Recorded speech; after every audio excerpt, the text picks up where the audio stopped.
Bonjour à tous, bienvenue à ce 195e épisode des Lunchs du Club d'investisseurs immobiliers du Québec. Yvan Cournoyer en compagnie de Jean-Philippe Claude aujourd'hui pour recevoir nul autre que Richard Damour qui va nous parler de fiscalité, sujet très important pour les investisseurs immobiliers. Donc, il va nous parler entre autres de nouvelles mesures dans le budget, mais on va aussi ratisser un petit peu plus large si on a du temps sur la fiscalité en général. Donc, bienvenue à tous. Salut Jean-Philippe. Salut, hein, on est pauvre et sel aujourd'hui. J'aime ça. Oui, le yin et le yang de l'immobilier. Voilà. Exact. Yes, yes. Bien passé, ça s'est bien passé ton dimanche? Oui, oui, parce qu'on a été occupés, hein, vendredi, grosse semaine, les jeunes, lundi, mardi, on avait une session de momentum avec les gens du coaching. Vendredi, un nouveau départ de coaching. Samedi, coaching avancé. Ça se sent un peu dans ma voix, là. Je suis Régis Éric Lapointe un petit peu, là, aujourd'hui. Qu'est-ce que ça fait dimanche?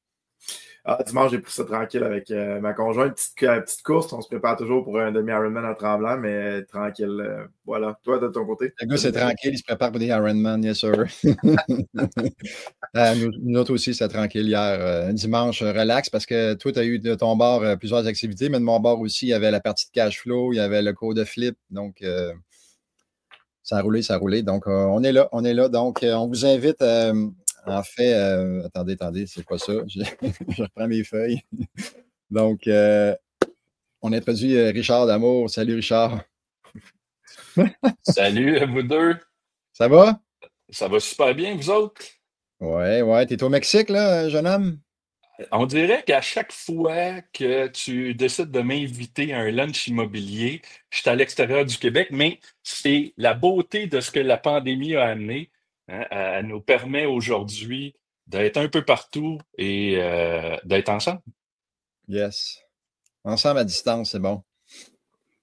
Excellent, excellent. Hey, Richard, on va revenir à toi sous peu avec, en fait, ben, peut-être tu peux te présenter, en fait, si tu t'es jamais présenté, même si les gens te connaissent. Mais tu sais que je suis un peu gêné, hein? Fait Ah, que, oui, c'est sûr. non, donc, Richard Damour, je suis avocat fiscaliste depuis quelques années déjà. Pour pas dire 31 ans, le temps va vite. Et impliqué en fiscalité immobilière depuis une quinzaine d'années facile. J'ai arrêté de compter parce que à l'époque que j'avais des cheveux, j'en ai plus. Mais toujours un plaisir de discuter fiscalité immobilière et l'impact pour les investisseurs immobiliers. Chose certaine, euh, bravo pour ce que vous faites parce que au fil de ces 15 ans-là, moi, j'ai vu les investisseurs immobiliers devenir une profession beaucoup plus structurée. Les premiers investisseurs immobiliers que j'ai vus, un, fonctionnaient beaucoup avec plein de mythes.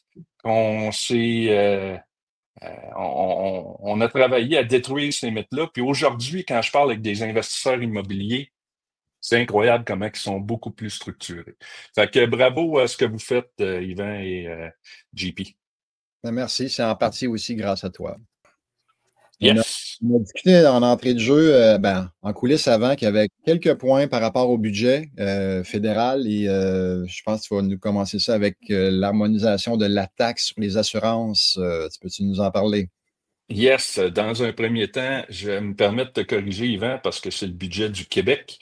Ah, Euh, je pense que fédéral, le c'est Parlement fédéral. ne siégeant pas et étant en élection, j'imagine que le budget va arriver plus tard. Mais on va revenir sur, parce qu'il y a des choses qui se discutent au niveau fédéral qui peuvent être intéressantes. Mais avant, on parle du budget du Québec.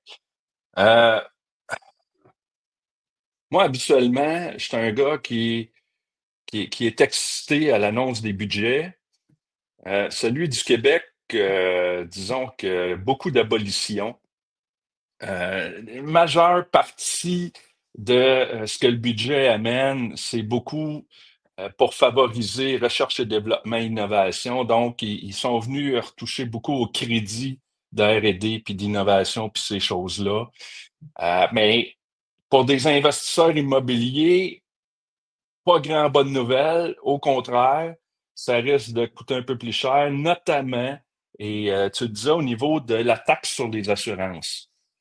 La taxe sur les assurances était demeurée historiquement à 9 et n'avait jamais été harmonisée avec la taxe de vente du Québec. Et cette année, ils sont venus dire pourquoi avoir 2 taxes. Donc, ça fait une augmentation d'à peu près 1% parce qu'ils l'harmonisent avec la TVQ qui est à 9,975. Donc, une augmentation de 0,975. Et ça, ben, ça va se refléter sur toutes nos dépenses d'assurance, là, hein. Les assurances qu'on paye pour assurer nos immeubles, mais aussi sur les primes d'assurance SCHL. Oh, ouais, OK. Ouais, ça, je pensais juste Ben, les parce assurances qu'on payait d'habitation. déjà une assurance c'était 9 Exact. mais là, ça risque d'augmenter à ce niveau-là. Parce que l'assurance pour les biens, on s'entend cette facture-là, elle est calculée dans l'ajustement, là. Donc, l'ajustement total. Oui, vas-y, Richard, tu avais Oui, l'air mais, de moi. oui, mais tu comprends que tu vas avoir un décalage. Je comprends. Et enfin, là, la taxe SCHL, ça, c'est plus costaud, là. Puis cette taxe-là, on ne peut pas la repiler à personne. Parce que c'est une taxe. Fait que moi, je la vois que ça va venir s'appliquer dessus. OK. C'est à partir de quand? C'est en vigueur quand, Richard? 1er avril, de 1er mémoire, avril. donnez-moi 30 secondes. Là, je suis en train de le vérifier. Modification apportée aux taxes.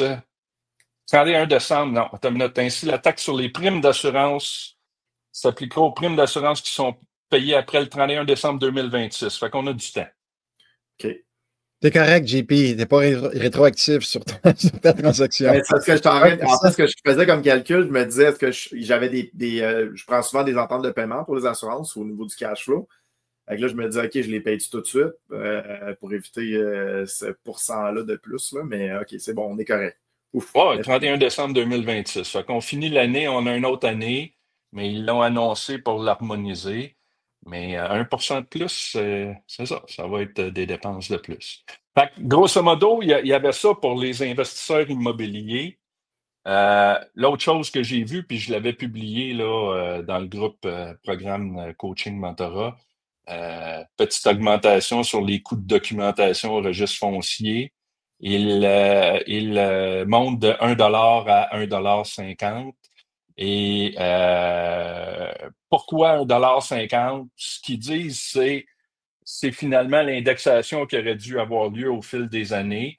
Et celle-là, c'est à partir du 1er avril que ça va être mis en place. Et là, ça va être indexé annuellement. Fait, depuis 2000, 2001, ouais, c'est ça, 2001 que c'est Ouais. 1 $. Ça fait un méchant bout que c'est 1 $. Puis là, ils ont calculé que ça aurait fait 50 sous d'augmentation. Bon, puis est-ce qu'il va être ouvert la fin de semaine, les soirs de semaine maintenant, vu l'indexation du prix? Ben, en fait, moi, j'ai participé à une enquête ou à une étude. Il y avait 3500 personnes qui ont participé à ce sondage-là, en fait. Puis, ils nous demandaient qu'est-ce qu'on aimerait de différent qui soit amélioré. Moi, je n'avais pas parlé d'augmenter les frais, là, mais ils sont augmentés, mais que ça soit ouvert 24 heures sur 24, là, puis que ça soit plus convivial un peu. Mais dans le gouvernement, ça va sûrement prendre du temps avant qu'ils fassent les modifications. Le 1,5, c'est facile. Le 1,50, c'est facile à appliquer, mais les autres modifications, ça va sûrement prendre une couple d'années. Richard, es-tu au courant de ça? Non. C'est depuis 2002, le tarif d'1 $, puis c'est au 1er avril 2026 qui monte à 1,50 $. OK, fait qu'on a encore. Ils nous donnent Un des an. grâces, là. Ben, pour nous, ça ne Oui. change pas vraiment. En fait, à part si on Non. fait beaucoup de prospection, mais vous, les bureaux, par exemple, ça fait quand même une certaine différence sur les Ouais. frais. Exact. Les avocats, puis les notaires, ça va coûter pas mal plus cher, mais on va payer la facture dans l'acte notarié, mais qu'on signe chez le notaire. Richard, il y avait aussi un troisième point que tu voulais jaser avec les gens, le gain en capital, le report du gain en capital. Bon, ça, je vous ai dit que ça m'excite toujours quand il y a des budgets déposés. Des élections aussi, ça m'excite. J'aime suivre les annonces qui sont faites. Et Parti conservateur est arrivé avec une annonce qui pourrait être intéressante. Pierre Poilievre est venu annoncer que s'il était élu, à partir de juillet et pour une période de 18 mois, il permettrait un report des gains en capitaux. C'est-à-dire, imaginons que je vends, puis là, je fait exprès, là, je vais prendre des actions parce que vous allez voir pourquoi je reviens après. Je vends des actions, j'ai un gain en capital de 1 million sur mes actions. Si je réinvestis l'argent, un peu comme aux États-Unis, je pourrais reporter mon gain en capital.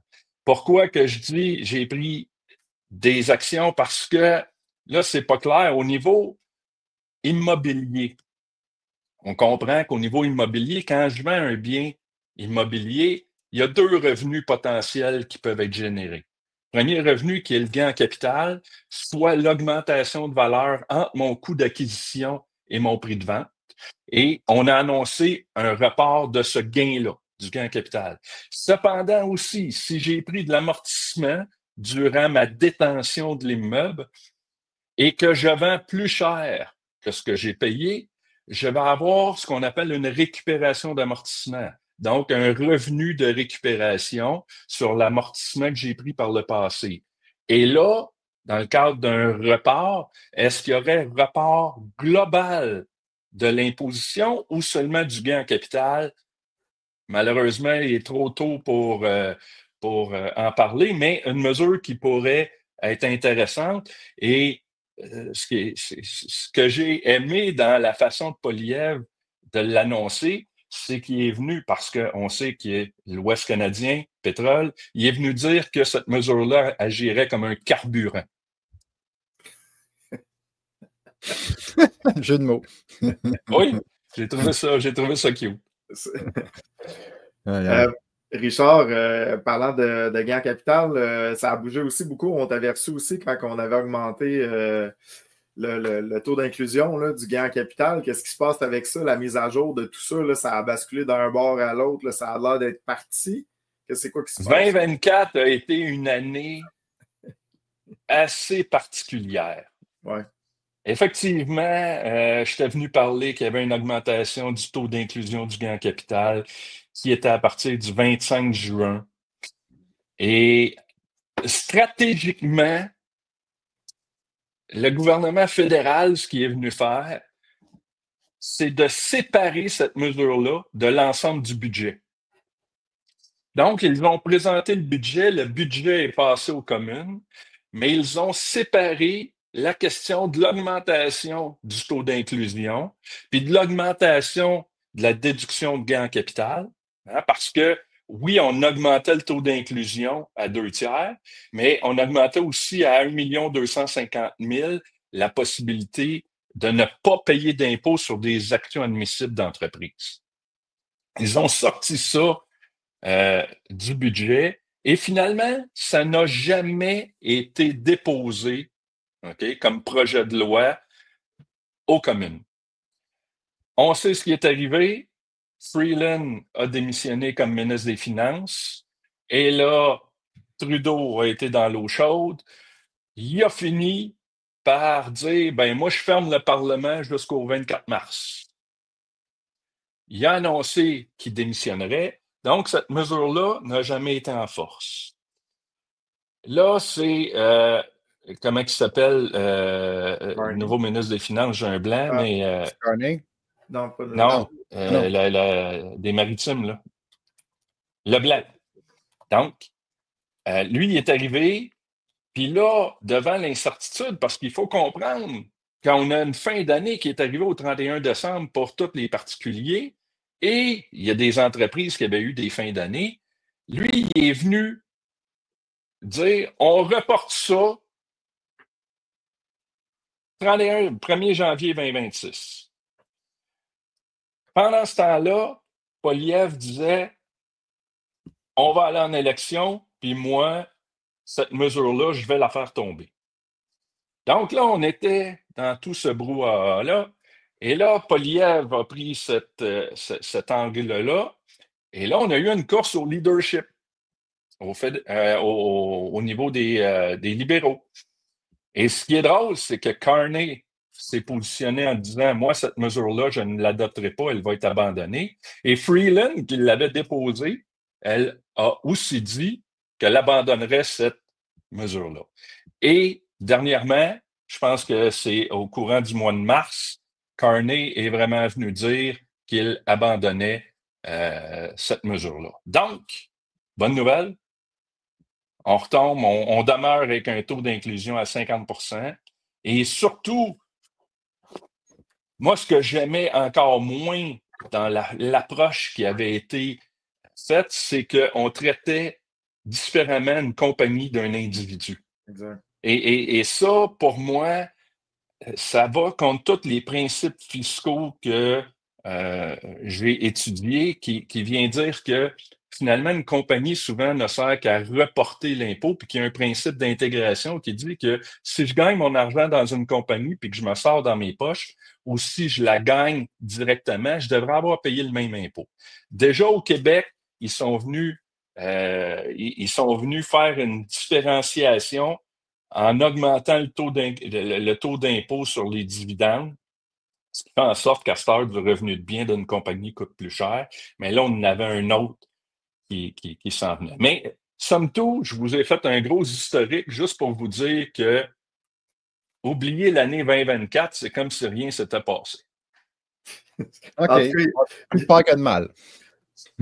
Oui, disons que... Ils ont fait racheter des notaires, puis des vendeurs, puis tabarouette. Tu sais, ce qui est plate là-dedans, là, c'est que t'en as qui ont vendu leur immeuble un peu à rabais, OK, en se disant que de toute façon, si je le vendais pas là, je paierais plus d'impôts. Voilà.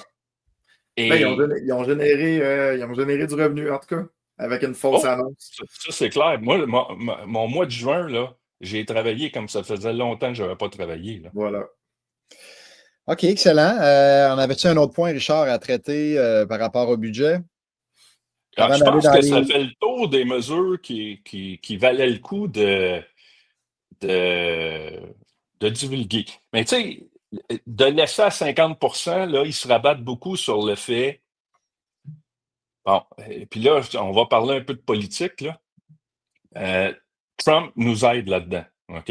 Le fait de la pression qu'il met fait en sorte qu'on est en train d'avoir à redessiner nos choses au Canada et de tout temps, pourquoi que le gain en capital est taxé moins qu'un revenu d'emploi ou un revenu d'entreprise en termes de taux d'inclusion, c'est pour favoriser les investissements. Et Dieu sait qu'on a besoin d'en faire pour augmenter la productivité au Canada. Et de là, j'écoutais Jean Charest l'autre fois, puis il disait probablement que dans 20 ans, on va dire merci, M. Trump, parce qu'il nous a aligné les yeux de 20 trous, puis il nous oblige à nous repositionner. C'est très bon. Entre les provinces, hein? Juste entre les provinces, tabarouette. Entre les provinces, mais aussi à l'égard de la productivité qu'on a, puis du développement des entreprises, puis de l'investissement qu'on fait. Excellent. Hey, les amis, le temps file. Il est déjà 22. Jean-Philippe, as-tu ciblé des questions? Parce que là, on a fait le tour du budget, je crois, Richard. Fait qu'on pourrait y aller avec des questions d'ordre général, fiscal.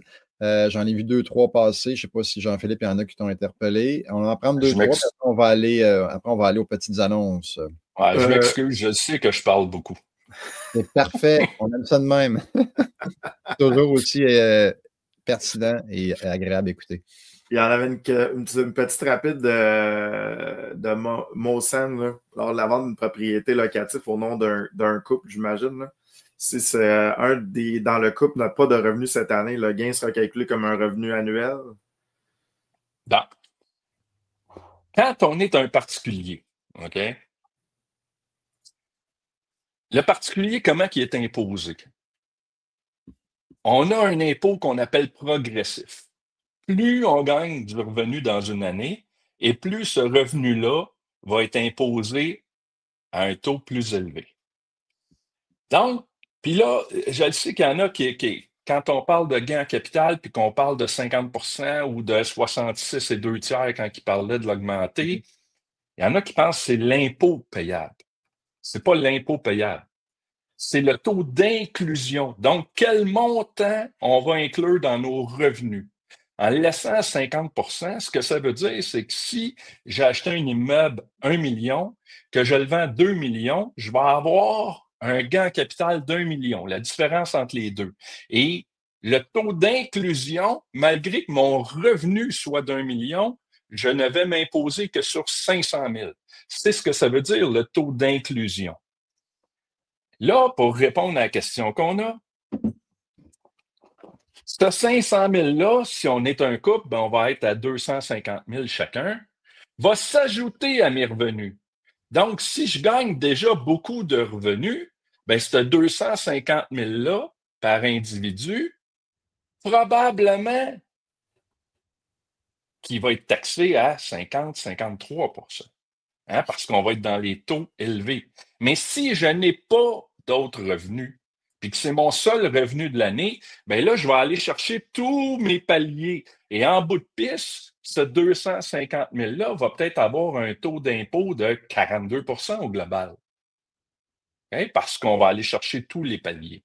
Je ne sais pas si ça répond bien à la question de notre ami, mais je pense l'avoir saisi de cette façon-là.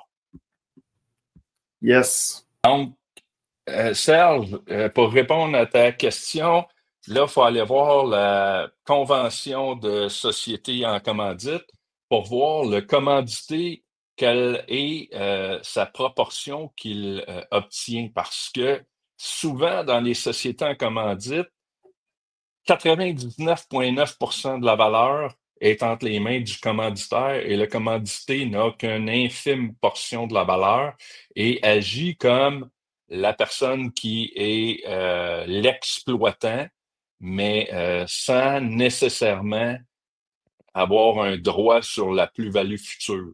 Donc, à bien regarder. Juste, je vais faire un pas en arrière pour que tout le monde puisse comprendre. C'est que quand on parle de société en commandite, une société en commandite a deux types d'associés. Okay? Donc, il y a les commandités. Les commandités sont ceux qui gèrent la société en commandite et les commanditaires sont ceux qui détiennent, qui investissent et qui détiennent la valeur dans la société en commandite. Et c'est beaucoup le contrat de société en commandite qui va venir faire foi de tout. Et la grande différence entre une société en commandite et une compagnie, c'est dans la transparence fiscale. Une société en commandite n'est pas un contribuable fiscal. Une société en commandite distribue, hein, c'est comme une fiction juridique qui dit, ben, chacun des associés se voit imposer sur leur part de revenus et se voit permettre leur part de dépenses s'il y a des pertes directement. Donc, si ma compagnie incorporée détient des parts comme commanditaire, ben c'est elle qui va avoir à s'imposer dessus ou à prendre la dépense. Mais les sociétés en commandite, il y a plein de règles où il faut faire attention parce que, exemple, un capital négatif va amener un gain en capital. Il y a des choses comme ça qu'il faut faire attention. Donc, c'est pas ce midi que je vais être en mesure de faire le tour parce que pour ceux qui étaient là, je me souviens plus c'était à quelle semaine des millionnaires. Ouais. Jean-Sébastien Monette et moi-même, je pense qu'on avait parlé pendant 1h30 au moins. Au moins. Ouais, en se dépêchant. Ouais, il fallait pas avoir pris trop de margarita la veille. C'est du gros stock. Ouais, c'est du gros stock, effectivement. On avait-tu d'autres questions, Jean-Philippe? Je vais résumer la question. Il y en a une que j'aime. Vas-y. Lorsqu'on vend, quels avantages de vendre vers la fin de l'année versus au début de l'année? OK? Là, fin d'année, début d'année, il faut juste se situer dans le temps. Pour la moyenne des jours, OK? À la fin de l'année, c'est le 31 décembre. Pourquoi? Parce que tous les particuliers ont leur fin d'année fiscale au 31 décembre et et beaucoup de compagnies au 31 décembre, mais une compagnie, sa fin d'année peut être en tout temps. Okay? C'est quoi l'avantage particulier? Ben, moi, si je suis acheteur, il est certain que je veux acheter avant la fin d'année. Pourquoi? Parce qu'il y a une règle au niveau de l'amortissement qui dit que dans ta première année d'achat. Tu as la règle du demi-taux qui appelle. Donc, au lieu de pouvoir prendre 4 d'amortissement, je vais avoir seulement droit à 2. Donc, plus je suis collé de la fin d'année, moins ce 2 %-là m'affecte parce que j'ai moins de revenus dans l'année. Mais si je suis un vendeur, il est certain que moi, je veux vendre en début d'année. Pourquoi? Parce que si je vends en fin d'année, imaginons que je vends au mois de décembre, mon impôt va être payable au 30 avril de l'année suivante. Mais si je vends au mois de janvier 2025, mon impôt ne sera payable qu'au 30 avril 2026. J'ai plus d'1 an à faire fructifier cet argent-là avant de le donner aux autorités fiscales. Donc, comme acheteur, moi, je veux acheter en fin d'année. Comme vendeur, je veux vendre en début d'année. C'est bon. J'adore. Excellent. Puis même, on pourrait peut-être aller plus loin, tu sais, dans le processus de négociation avec l'acheteur quand tu vends, le fait de vendre en début d'année, tu sais, dans les premiers mois, janvier, février, peut-être qu'on peut bénéficier de l'augmentation de l'avis qu'on a envoyé aux locataires qui ont 30 jours pour répondre, puis peut-être on va avoir plus de revenus, puis on va avoir une plus grosse vente, là, tu sais. Définitivement. Tu sais, mais aussi, tu sais, quand on négocie là, avec le vendeur, moi, comme acheteur, je serais prêt à avoir moins d'amortissement en disant, c'est correct, on va attendre, mais c'est moi, comme acheteur, qui va bénéficier de l'augmentation, tu ne me vends pas plus cher. Donc, moi, ça va me permettre, si j'achète de mémoire, OK, c'est à partir du mois d'avril, de bénéficier de l'augmentation des loyers à venir dans mon financement. Exact. Il y a une certaine tolérance. Oui. Mais je pense que le 31 mars, parce que c'est la date fatidique, là. Fait que si tu fais ta transaction post-31 mars, il l'accepte. Généralement. Puis le temps, juste pour le dire aux gens, nous, on a envoyé en février parce que le temps qu'il y ait un souscripteur qui prenne le dossier, il y a un autre délai là, qui s'installe qu'on peut considérer. Fait que, à titre pratico-pratique, là, comme mi-février, fin février, là, on est capable de lancer nos demandes avec nos augmentations de juillet. Excellent, bien dit, bien dit. Il restait une seule question, Richard, une question que tu as dû répondre 250 000 fois peut-être. Dépenses capitalisables ou non? Il y avait Frédéric dit j'ai acheté, j'ai fait une toiture, j'ai rénové 2 logements, 18 mois selon l'achat. Pour te donner un guide, là, je sais que ça ne donnera pas une réponse précise, mais dépenses capitalisables, dépenses amortissables. Dépenses courantes, excuse. Je me suis trompé. Oui. Très sincèrement, 2 choses à jaser par rapport à ça.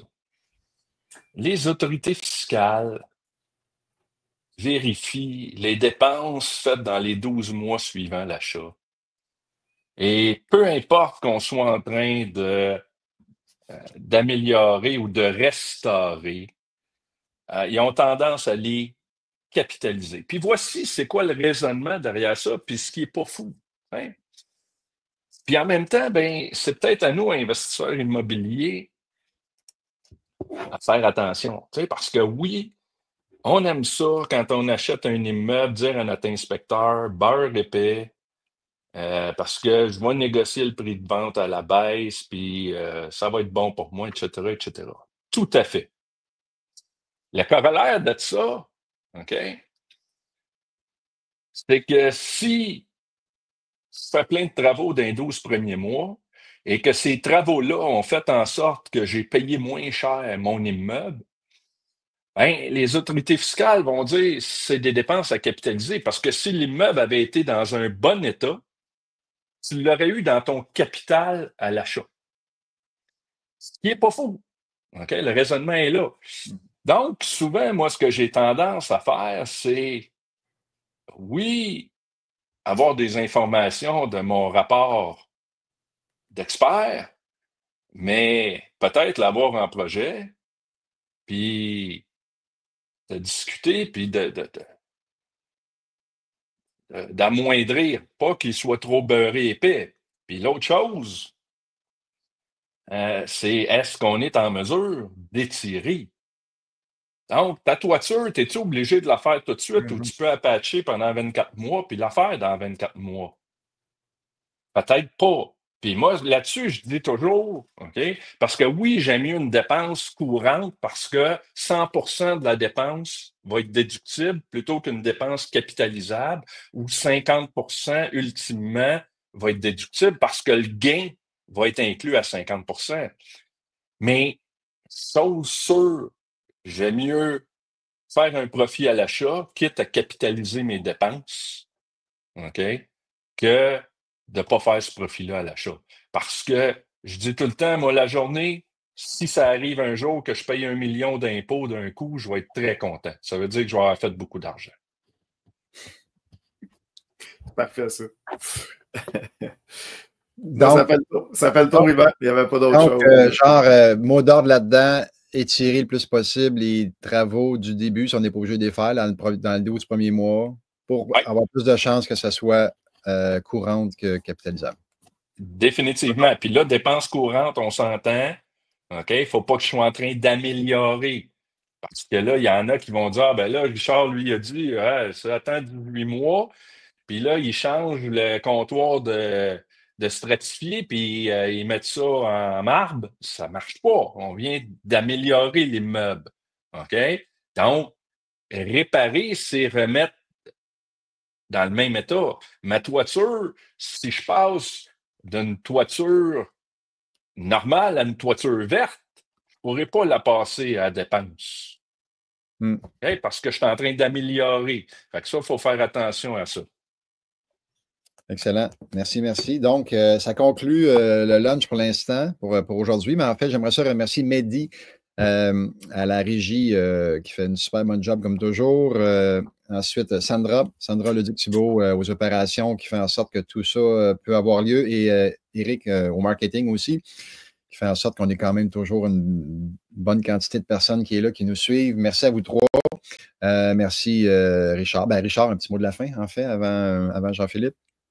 Ben, moi, ce que je dirais, c'est merci de m'inviter ici et merci à tous ceux qui suivent ça. Je vous l'ai dit d'entrée de jeu, c'est le fun de voir la professionnalisation des investisseurs immobiliers parce que j'en vois de moins en moins qui se font, je vais utiliser l'expression, varloper par l'impôt. Fait que continuez comme ça, puis c'est excellent. On va te réinviter.